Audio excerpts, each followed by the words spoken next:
Hi friends, అందరూ ఎలా ఉన్నారు? నేను మీ సురేష్ కోన.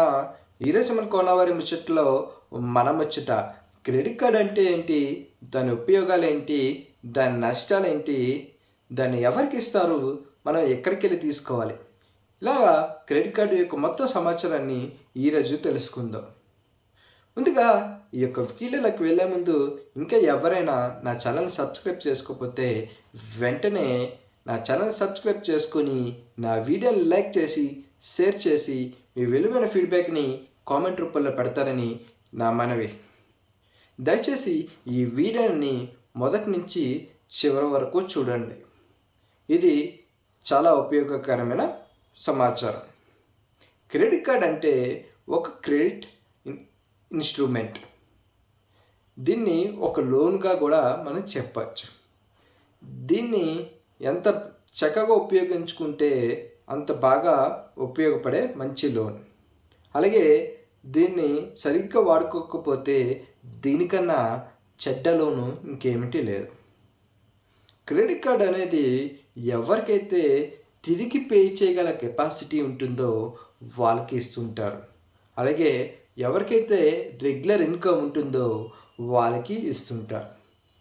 బేసికల్గా గవర్నమెంట్ ఎంప్లాయీస్కి, ప్రైవేట్ ఎంప్లాయీస్కి, అలాగే బిజినెస్ మ్యాన్స్కి, మరి కొంతమంది స్టూడెంట్స్కి కూడా ఇస్తుంటారు. కాకపోతే ఆ స్టూడెంట్స్ నార్మల్గా గవర్నమెంట్ కాలేజీలో వాటిల్లో చదివే వాళ్ళకి ఇవ్వరు. బేసికల్గా పెద్ద పెద్ద కాలేజీల్లో వాటిల్లో చదివే స్టూడెంట్స్కి ఇస్తారు. ఎందుకంటే ఆ స్టూడెంట్ ఆ కాలేజీలో చదువుతున్నాడంటే ఆ స్టూడెంట్ యొక్క తల్లిదండ్రుల ఇన్కమ్ బాగా ఉందని, వాళ్ళకి తిరిగి పే చేయలే కెపాసిటీ ఉంటుందని ఆ స్టూడెంట్కి ఆ క్రెడిట్ కార్డ్ అనేది ప్రొవైడ్ చేస్తూ ఉంటారు. ఓకే, దీన్ని ఎక్కడ తీసుకోవాలి? క్రెడిట్ కార్డ్ అనేది నార్మల్గా మన ఇన్కమ్ సోర్స్ బట్టి ఆ బ్యాంక్స్ వాళ్ళే మనకు కాల్ చేసి, సార్ మీకు ఈ ఆదాయాన్ని బట్టి మీకు ఇంత లిమిట్తో మీకు క్రెడిట్ కార్డ్ అనేది ప్రొవైడ్ చేస్తున్నామని కాల్ చేస్తూ ఉంటారు. అలాగే తీసుకోవచ్చు, లేదా డైరెక్ట్గా మనమే బ్యాంక్కి వెళ్ళి కూడా అప్లై చేసుకోవచ్చు. ఇంకా పెద్ద పెద్ద షాపింగ్ మాల్స్లో ఈ మధ్య మనకి సార్ మీకు క్రెడిట్ కార్డ్ కావాలా అని చెప్పి డైరెక్ట్గా మన దగ్గరకు వచ్చి వాళ్ళే అడిగి మన సమాచారాన్ని తీసుకొని క్రెడిట్ కార్డ్ అప్లై చేసి మన క్రెడిట్ కార్డ్ అనేది ప్రొవైడ్ చేస్తున్నారు. ఓకే, ఇంకా దీని యొక్క ఉపయోగాలు ఏంటి, దీని యొక్క నష్టాలు ఏంటో చూద్దాం. ముందుగా క్రెడిట్ కార్డ్ యొక్క ఉపయోగం ఏంటంటే, ఫస్ట్ది చెప్పుకోవాల్సినది ఫ్రీ ఇంట్రెస్ట్. ఏంటంటే ఫ్రీ ఇంట్రెస్ట్ అంటే మనం క్రెడిట్ కార్డ్ నుంచి ఏదైనా ట్రాన్సాక్షన్ చేస్తే ఆ ట్రాన్సాక్షన్ యొక్క 45 డేస్ వరకు మనకు ఆ క్రెడిట్ కార్డ్ మీద ఎటువంటి ఇంట్రెస్ట్ అనేది మన మీద ఛార్జ్ చేయరు. ఫర్ ఎగ్జాంపుల్, నేను ఈరోజు 1వ తారీఖు నేను ఒక మొబైల్ కొనాలి. 30,000 రూపాయలు పెట్టి ఒక మొబైల్ అనేది నేను నా క్రెడిట్ కార్డు ద్వారా కొన్నాను. ఓకే, నాకు ఈ క్రెడిట్ కార్డు యొక్క బిల్ ఎప్పుడు జనరేట్ అవుతుంది అంటే 30వ తారీఖున జనరేట్ అవుతుంది. అంటే 1వ తారీఖు నుంచి 30వ తారీఖు వరకు నాకు టైం ఉంది.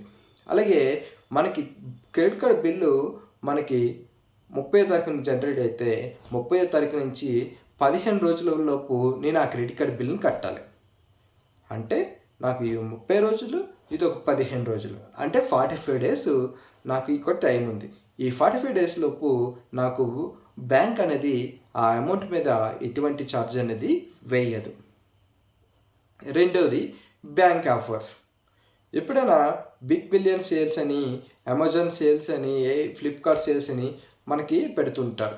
ఆ సేల్స్లో ఏమవుతుందంటే మనకి మీ దగ్గర ఈ క్రెడిట్ కార్డు ఉంటే 10% డిస్కౌంట్, లేదా 5,000 డిస్కౌంట్, 10,000 డిస్కౌంట్ అనే ఆఫర్లు పెడుతుంటారు. ఇప్పుడు ఎగ్జాంపుల్ 45,000 రూపీస్ ఒక ఫోన్ ఉంది. దాన్ని మనం ఈ క్రెడిట్ కార్డు ద్వారా ఉపయోగించడం వల్ల 40,000కి వచ్చింది అనుకోండి. మనకి ఈ 5,000 అనేది ఈ క్రెడిట్ కార్డు వల్ల వచ్చే లాభం. ఓకే, ఇదొక ఉపయోగం, బ్యాంక్ ఆఫర్స్. మూడోది ఈ యొక్క క్రెడిట్ కార్డు మనం ఏదైతే ట్రాన్సాక్షన్ చేసామో దాన్ని మనం ఈజీగా ఈఎంఐగా కూడా కన్వర్ట్ చేసుకోవచ్చు.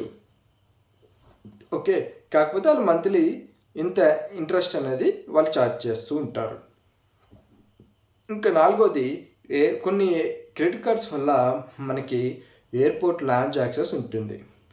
బేసికల్గా మనం ఎయిర్పోర్ట్స్లో ఏమైనా తినాలన్నా తాగాలన్నా మనకు బాగా ఛార్జబుల్ ఉంటాయి. అదే ఈ క్రెడిట్ కార్డ్ మన దగ్గర ఉండడం వల్ల కొన్ని కార్డ్స్కి ₹2కే మనకి ఎయిర్పోర్టు లాంచ్ యాక్సెస్ ఇస్తారు. ఓకే, ఆ లాంచ్ యాక్సెస్లో మనం లాంచ్లోకి వెళ్ళిన తర్వాత మనం అక్కడ ఏమైనా తినచ్చు. అలాగే మనం అక్కడ మన ఫ్లైట్ టైం అయినంత వరకు రెస్ట్ కూడా తీసుకోవచ్చు. దీని మీద మనకు ఓన్లీ ₹2 అనేది ఛార్జ్ చేస్తారు. నార్మల్గా అయితే 5,000 6,000 అలాగా ఛార్జ్ చేస్తూ ఉంటారు. ఓకే, దీనివల్ల క్రెడిట్ కార్డు వల్ల మనకి ఇది ఒక లాభం. ఇంకా క్రెడిట్ కార్డు వల్ల మనకి ఇంకో లాభం ఏంటంటే కొన్ని రివార్డ్ పాయింట్స్ అనేవి మనకు వస్తుంటాయి. ట్రాన్సాక్షన్స్ ఏదైనా క్రెడిట్ కార్డుతో ట్రాన్సాక్షన్ చేస్తే ఆ ట్రాన్సాక్షన్కి మనకి ఇన్ని రివార్డ్ పాయింట్స్ అనేవి వస్తాయి. కొన్ని రోజుల తర్వాత ఆ రివార్డ్ పాయింట్స్ అని బట్టి మనం ఆ బ్యాంక్ యొక్క వెబ్సైట్లో మనం షాపింగ్ చేసి ఇంకా వేరేనా ప్రోడక్ట్ అనేది మనం ఫ్రీగా కొనుక్కోవచ్చు. ఓకే, ఇదొక లాభం. ఇప్పుడు వరకు మనం క్రెడిట్ కార్డు యొక్క లాభాలు చూసాం. ఇప్పుడు క్రెడిట్ కార్డు యొక్క నష్టాలు ఏంటో చూద్దాం. Minimum amount due. చాలామంది అనుకుంటారు మినిమం అమౌంట్ డ్యూని ఈఎంఐ అనుకుంటారు. కాదండి. ఇప్పుడు మనం ₹35,000 ఒక ట్రాన్సాక్షన్ చేసాం, కానీ మనం అది ఈ 45 డేస్ లోపల కట్టలేము.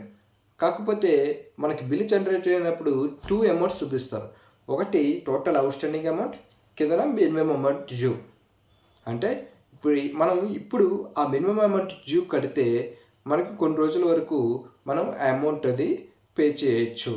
అంటే ఇప్పుడు ఒక ₹3,000 మినిమం అమౌంట్ డ్యూ కట్టిన తర్వాత మనకు అసలు 35,000 అలాగే ఉంటుంది. అంటే ఇది ఇంట్రెస్ట్ మన దగ్గర ఛార్జ్ చేస్తున్నారు. నువ్వు ఎన్ని నెలలు అలాగా ఇంట్రెస్ట్ కట్టకపోయినా మన అసలు అమౌంట్ అనేది అలాగే ఉండిపోతుంది.